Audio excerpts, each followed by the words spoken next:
While shepherds watched their flocks by night all seated on the ground, the angel of the Lord came down and glory shone around. Fear not, said he, for mighty dread had seized their troubled minds. Glad tidings of great joy I bring to you and all mankind. To you! Hello everybody, Merry Christmas to all of you. I hope you're all having a very Merry Christmas, and I hope that you are ready for some excitement in this new series, which I may or may not ever continue, but certainly I won't continue it for a while, and that is Misunderstood Bible Verses. Yay! And today we're going to be looking at a passage. I say Misunderstood Bible Verses. What I really mean is Misunderstood Bible Passages. And today we're going to be looking at Matthew 15, more specifically Matthew 15, 21 to 28 in my little pocket New Testament and Psalms. Leaving that place, Jesus with, by the way, I'm not getting into specifics of what translation I'm using. I actually don't know. It's possibly not. Ordinarily I use the ESV. This is the NIV. Okay. So I don't think it will be substantially different. Leaving that place, Jesus withdrew to the region of Tyre and Sidon. A Canaanite woman from that vicinity came to him, crying out, "Lord, Son of David, have mercy on me. My daughter is suffering terribly from demon possession." Jesus did not answer a word, so his disciples came to him and urged him, "Send her away, for she keeps crying out after us." He answered, "I was sent only to the lost sheep of Israel." The woman came and knelt before him. "Lord, help me," she said. He replied, "It is not right to take the children's bread and toss it to their dogs." "Yes, Lord," she said, "but even the dogs eat the crumbs that fall from the master's table." Then Jesus answered, "Woman, you have great faith. Your request is granted." And her daughter was healed from that very hour. So, what's the misunderstanding here? The misunderstanding, I think, at its core is, first of all, that people seem to assume, let's just make me slightly more in frame properly. So what's the misunderstanding here? Well, the misunderstanding, I think, is that people assume that this dog line, calling this Canaanite woman a dog, is supposed to be this big insult. And it's often, people use this passage as like evidence, because obviously the common kind of position is Jesus was good. That's quite a common belief, you might say. Jesus, pretty good guy. Now, occasionally, you'll get people who are super edgy, and they'll say, actually, Jesus wasn't a good guy at all. He was a bad guy. And they give lots of really good evidence for this, such as this passage here. They'll say, Jesus was a racist who called a Canaanite woman a dog. Now, just on the surface, the dog as an insult is always a bit strange because most people like dogs. Like I like dogs. I would reckon there's a good chance if you're watching this, you like dogs too. Calling somebody a dog, it doesn't on the surface make much sense that that's considered an insult. Now, I'm not denying that it often is used as an insult, but it's important to understand if your whole argument is that he's calling her a dog amounts to he must be therefore seriously insulting her, maybe consider how dogs are actually viewed. But the reality is that actually, it's not even a value judgment at all. It's not really about the condition of being a dog. Rather, what this is talking about is a hierarchy within a family as it relates to Jesus's ministry. So here's the story. As we know, the Israelites, the Hebrews, whatever you want to call them, the Jews, were chosen by God to be his people, his children. And basically, because of that, the prophets were sent to Israel, to the Hebrews. And therefore, Jesus was also sent to the Hebrews. And basically, his ministry and the benefits of his ministry were for the Hebrews. All of the things he did, all the miracles he did, because Jesus had a lot of, the big benefits to his ministry, healing people, exercising people, teaching, all that kind of stuff. It was for the children of Israel. It was not for the Gentiles. And basically what he's saying is God is the head of the house, and God has chosen for himself the Israelites as his children. They are his children. And therefore, within that family, beneath that are the Gentiles, the non-Jews. And, okay, the point here is, you might say, oh, surely this is pretty chauvinistic or whatever, to say that the Israelites are God's chosen people and everyone else is not God's chosen people. But here's the thing. First of all, that the Israelites are God's chosen people, this should not be news to you. But the key thing is that all you have to do is look at the rest of the Bible, and you will see that it is made very, very, very, very, very, very clear that God's decision to choose the Israelites was arbitrary. There is, and it's like the whole point of Romans 9, but also I can't remember where actually I think it might be Ezekiel, but don't hold me to that, where God says, Jacob have I loved, but Esau have I hated. And Jacob and Esau were brothers, twin brothers, and the point is, God chose Jacob to be the father of the nation of Israel, just because. That's the point. And ultimately, and this is the other key thing, God then turns around repeatedly, especially in the Old Testament prophetic works, and says, Israel, you fall short of the mark so bad all the time. Like, the amount that the Israelites just reject God is super awful. And there's several points in the Bible where it makes a point of saying, you're worse than other nations. Like, there are other nations out there which are not the chosen nation of God, and they're more righteous than you. They're less rebellious than you. And the point being made there is basically, God didn't choose the nation of Israel because he's, some kind of Jewish supremacist or something like that, or, Hebrew supremacist or whatever. He chose the nation of Israel because they were going to be the example of how his ministry and his, authority manifests on earth. And what he basically does is punishes Israel when they rebel, rewards Israel when they do a good thing. And actually, and this is the key thing, what we will then go on to see if we look at the rest of the verse is that, or the rest of the passage, is that this comes to quite a serious conclusion, which is, of course, that the woman then says, even the dogs eat the crumbs that fall from the master's table, or their master's table. Now, essentially what's being said here is that Jesus, like I say, was sent to the children of Israel because they are the children of God, but that when the children reject the ministry of Jesus, when the Jews reject the ministry of Jesus, as they did quite seriously, then the ministry of Jesus is cast onto the floor as crumbs. Now, first of all, if you're going to argue that there is some kind of a judgment attached to this poetic imagery, you would have to be saying that therefore this book must be saying that Jesus is rubbish, right? Because this is saying that Jesus' ministry was cast to the floor as crumbs. But that's obviously not how the Bible works, and the biggest mistake you can make when reading the Bible is assuming that something which casts something as humble and not grandiose must therefore be rejecting or trying to cast that thing in a negative light.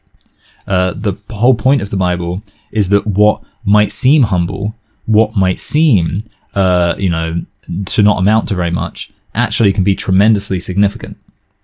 And in this point, the point is that Jesus' ministry is cast to the floor like crumbs, which is what happens when the Jews hand Jesus over to the Romans and seek to have him crucified. And then the point is the Gentiles, who are the dogs, they're below the children, they're the dogs, they then get to partake in the ministry of Jesus. And what is that ministry? What does it amount to at that point? It amounts to eternal life by the atonement for sins that Jesus Christ performed on the cross. So actually what's happening here is that the Jews do get the ministry of Jesus first, like the children get the food first, the bread first. But the Gentiles ultimately get the ministry to a greater salvific effect when you consider the fact that they get the gospel after Jesus has died on the cross and taken upon himself the sins of all humanity. So that's a pretty good deal. And definitely to read this verse, especially if, say, for example, you are not in any way of Jewish heritage, and think, oh, this must be, this is basically just saying that the Jews are fantastic and the Gentiles are like dogs. But it's not really saying that, is it? It's saying that the Jews were chosen by God arbitrarily, and as if to evidence that, we have the fact that the Jews, even while they have the ministry of Jesus right there to behold, reject it, and ultimately then the ministry and the benefits of that ministry pass on to the Gentiles. And of course, this definitely leaves the Jews who do not go on to accept the gospel in a rather unenviable situation. And of course, this is substantiated by Jesus predicting, and it coming true, the destruction of Jerusalem in 70 AD. So, and that's ultimately just a taste of things to come. So basically, that's the point.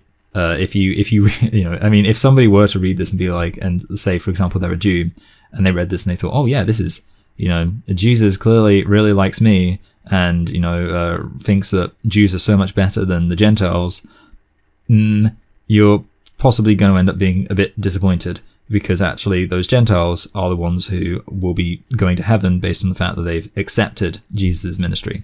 And it's all well and good being the child who gets the ministry passed down to them first, but if you reject that and the dogs eat the crumbs on the floor, it's the dogs who are going to get the sustenance brought about by that bread. Now, the other thing I just want to, what I want to point out is this. This woman, therefore, this Canaanite woman, is prophesying here in a pretty substantial way. Because when you actually break down this conversation, okay, she says all of this stuff, like she wants, first of all, she recognizes Jesus as Lord, which is a pretty big deal, considering how many, for example, Jews don't recognize Jesus as Lord. So Canaanite woman recognizes Jesus as Lord. And then he says, I was sent to the lost sheep of Israel, and then goes on to elaborate and says, it's not right to take the children's bread and toss it to their dogs. And what you're saying there is, I was sent to the children of Israel. I'm not going to take the benefits of my ministry, which are presently for the children of Israel, and give them to people who are not the children of God. But then the Canaanite woman says, but you will be rejected by the children of Israel, and the benefits of your ministry will pass on to those who are not the children of God. And Jesus says, yes, that's right. And to punctuate that point, or to, substantiate that, he then heals her daughter.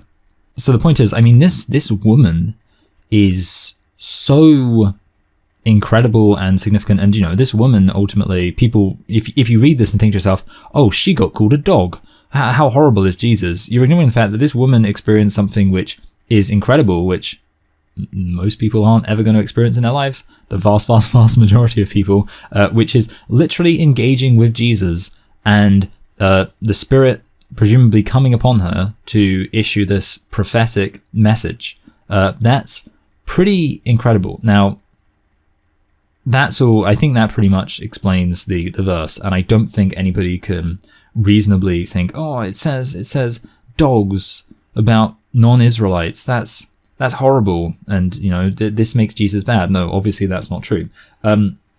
The one other thing I wanted to say is that if I were trying to create kind of a message, especially for a modern contemporary time, I would point out that this woman who had this incredible experience would have missed out on that if she was quick to get offended.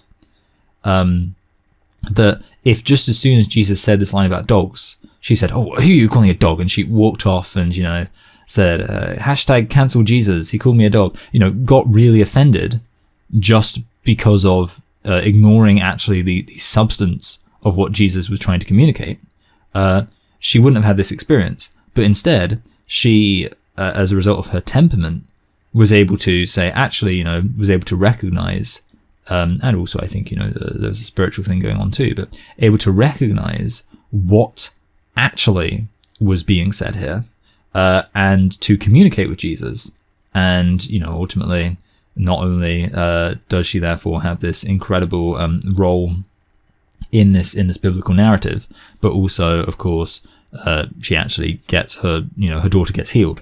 So fantastic for her. And I find it interesting, well, first of all, that you think about how many other contexts there are where people nowadays, like how many people are there nowadays who would just hear something maybe worded slightly awkwardly, slightly controversially, and just immediately shut down and be like, oh, I'm not going to listen, it's offended me, I'm not going to pay attention to it. How many people are there who do that all the time? It's a lot, isn't it? And the interesting thing is that obviously that means they might miss out on stuff. That basically, if you're just so quick to just be like, again, I don't want to go full on like minister or something like that, but if I was a minister, this would kind of be the point I would try to get across based on the current state of the world. Yeah, if you are somebody who is very quick to get offended, you might miss out on these things. And the interesting example of it, I think, is that we literally have that playing out with regards to this very passage, because there are so many people who, and this I think applies more generally to misunderstood Bible passages, who read the Bible in general with no desire to actually try to learn from it, no desire to actually kind of think about what's being said. They basically read it wanting to get offended. They read it wanting to find, it's the people who Google like 10 worst Bible verses, which, yeah, the people definitely do that.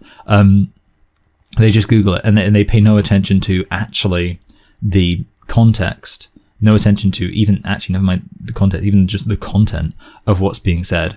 They are very quick to get offended. And the result of that is that they miss this stuff out.